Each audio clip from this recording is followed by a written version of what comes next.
इस लिस्ट का हिस्सा होंगे। So let's start. नंबर 10 ग्लेली। ग्लेली इस लिस्ट में 10th पोजीशन पर आता है। ये ध्यान में रखने वाली चीज़ है कि ग्लेली ऐश का एक लौता आइस टाइप पोकेमॉन है, क्योंकि ऐश ने लैप्रस को ऑरेंज आइलैंड पर छोड़ दिया था। इस पोकेमॉन का रिकॉर्ड इसकी स्ट्रेंथ को दिखाता है। इवॉल्व होने के बाद इसने कोई भी 1-on-1 बैटल नहीं हारी है। ग्लेली को उसकी पहली विक्ट्री ग्रैंड कॉन्फ्रेंस में मिली थी चारिज़ार्ड के खिलाफ। ग्लेली ऐश का फाइनल पोकेमॉन था जब ऐश मॉरिसन से लड़ा था।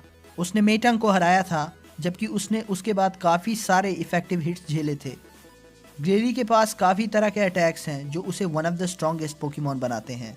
Number 9 swallow. स्वेलो ऐश का one of the most reliable Pokemon है। पिकाचू और बल्बासौर के बाद एपिसोड्स के मामले में यही ऐश की टीम में सबसे ज़्यादा रहा है। स्वेलो ने ऐश को होनन लीग के क्वार्टर फाइनल्स तक पहुंचाने में काफ़ी इंपॉर्टेंट रोल प्ले किया है। उसने बैटल फ्रंटियर में भी अच्छा योगदान दिया है, जहां उसने स्वाम्पर्ट और वेनेसोर को हराया था।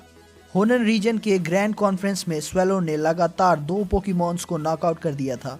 स्वेलो की इलेक्ट्रिक मूव्स को रेजिस्ट करने की कैपेबिलिटी ऐश के दूसरे फ्लाइंग टाइप पोकेमॉन से उसे काफ़ी अलग करती है। पिकाचू से बैटल के दौरान न सिर्फ उसने थंडरबोल्ट अटैक को सहा था, बल्कि उसने उसे एक आर्मर की तरह इस्तेमाल किया। नंबर 8 गोडरा। गोडरा 3rd स्टेज एवोल्यूशन है। वो ऐश का इकलौता पूरा ड्रैगन टाइप पोकेमॉन है और 8 सूडो लेजेंडरी पोकेमॉन में से एक है। इसका मतलब कोई भी पोकेमॉन जो अपने 3rd या फाइनल स्टेज ऑफ एवोल्यूशन में हो और उसका बेस स्टैट टोटल एग्जैक्टली 600 हो। उसने ऐश को वोल्टेज बैच जितवाया सेलेमोन्स के लग्जरी को फाइनल राउंड में हराकर। गोडरा के पावरफुल अटैक्स में ड्रैगन पल्स, ड्रैगन ब्रेथ और आइस बीम जैसे डेवेस्टेटिंग अटैक्स शामिल हैं। Number 7 crocodile. क्रोकोडाइल 9th और फाइनल पोकेमॉन था जिसने ऐश की टीम को ज्वाइन किया यूनोवा में और टीम का सबसे स्ट्रॉन्ग पोकेमॉन था। पर ऐश की यूनोवा टीम इतनी बड़ी थी कि किसी पोकेमॉन को अपना फुल पोटेंशियल दिखाने का मौका नहीं मिला। क्रोकोडाइल का winning rate one of the highest winning rate में से एक है। उसका विनिंग रेट लगभग 75% है। इस तरह से वो अपने मैचेस जीतता है, वो भी काफ़ी इंप्रेसिव है। क्रोकोडाइल को उसकी पहली विक्ट्री आयरिस के ड्रैगनाइट के खिलाफ मिली थी। उसके स्पेशल मूव्स में डिग, ड्रैगन क्लॉ और स्टोन एज जैसे पावरफुल मूव्स शामिल हैं। Number 6 Snorlax. स्नोरलैक्स ने भले ही लेजेंडरी पोकेमॉन को नहीं हराया है, पर ऐसा भी नहीं है कि वो हरा नहीं सकता। स्नोरलैक्स ने इम्पॉसिबल सिचुएशन को काउंटर किया है और ज़्यादातर अपने मैचेस भी जीते हैं। ऐश हमेशा उसे इंटेंस बैटल्स के लिए बचा के रखता है।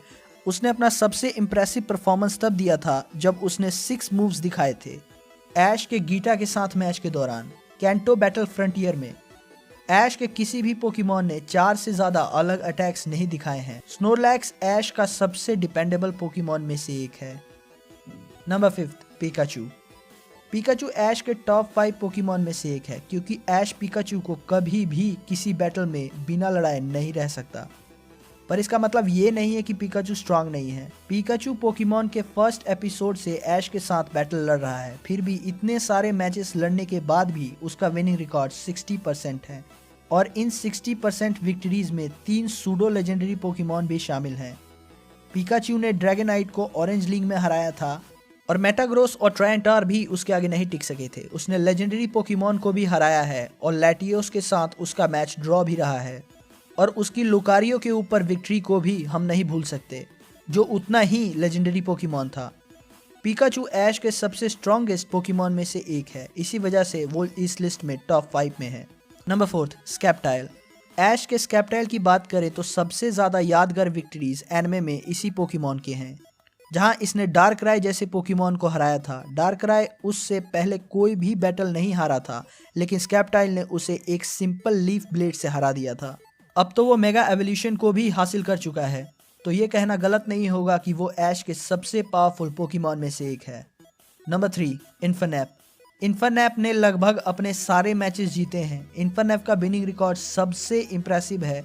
उसका विनिंग परसेंटेज 83% है, ऐश के किसी भी पोकेमॉन से ज़्यादा। ऐश और इन्फरनैप का बॉन्ड बहुत ही ज़्यादा स्ट्रॉन्ग है। इन्फरनैप का ब्लेज जब एक्टिवेट हो जाता है तो वो नियरली अनबीटेबल हो जाता है और किसी भी स्ट्रॉन्ग अटैक को सह सकता है। इन्फरनैप ने ऐश को बेकन बैच जितवाया था। इन्फरनैप के पास बहुत सारे मूव सेट हैं। वो अपने ब्लेज की मदद से किसी भी पोकेमॉन को आउट मैच कर सकता है। नंबर 2, चैरिज़ार्ड। ऐश और चैरिज़ार्ड की दोस्ती पहले अच्छी नहीं थी, पर ब्लेन के मैग्मार और जैड के पोलीवार्थ को हराने के बाद दोनों में दोस्ती की शुरुआत हो गई। तब से लेकर अब तक चैरिज़ार्ड ने बहुत सारे पावरफुल ओपोनेंट्स को फेस किया है और बहुत सारों को उसने हराया भी है। उसकी सबसे बड़ी जीत नोलैंड के आर्टिक्यूनो के खिलाफ थी। चैरिज़ार्ड ने गैरी की आधी टीम को हरा दिया था, जिसकी वजह से ऐश को अपने चाइल्डहुड राइवल के खिलाफ पहली विक्ट्री मिली थी। चैरिज़ार्ड अपनी फुल पावर से किसी भी पोकेमॉन को हरा सकता है। और नंबर 1, ग्रीनिंजा। ऐश का कोई भी पोकेमॉन मेगा इवॉल्व नहीं हुआ है, पर ग्रीनिंजा इस स्टेज को पाने के सबसे करीब आया था। इनफैक्ट ग्रीनिंजा को किसी स्टोन की जरूरत नहीं है अपने पावरफुल स्टेज तक पहुंचने के लिए। ऐश और ग्रीनिंजा बैटल के दौरान मेंटली फ्यूज हो जाते हैं, जो कि मेगा एवोल्यूशन जितना ही स्ट्रांग है। ग्रीनिंजा का विनिंग रेट लगभग 80% है, पर ग्रीनिंजा का ऐश से कनेक्शन उसे स्पेशल पोकेमॉन बनाता है, जो कि उसे ऐश की अल्टीमेट टीम के पोकेमॉन्स में टॉप पर रखने के लिए काफ़ी है। अगर आपको ये लिस्ट पसंद आई है तो प्लीज़ इस वीडियो को लाइक कर दीजिए, और अभी तक अगर चैनल को सब्सक्राइब नहीं किया है तो सब्सक्राइब कर दीजिए और बेल आइकन को भी दबा दीजिए, क्योंकि मैं आपके लिए ऐसे ही लिस्ट लाता रहता हूँ। थैंक यू फॉर वॉचिंग, और मैं मिलता हूँ आपको अगली वीडियो में।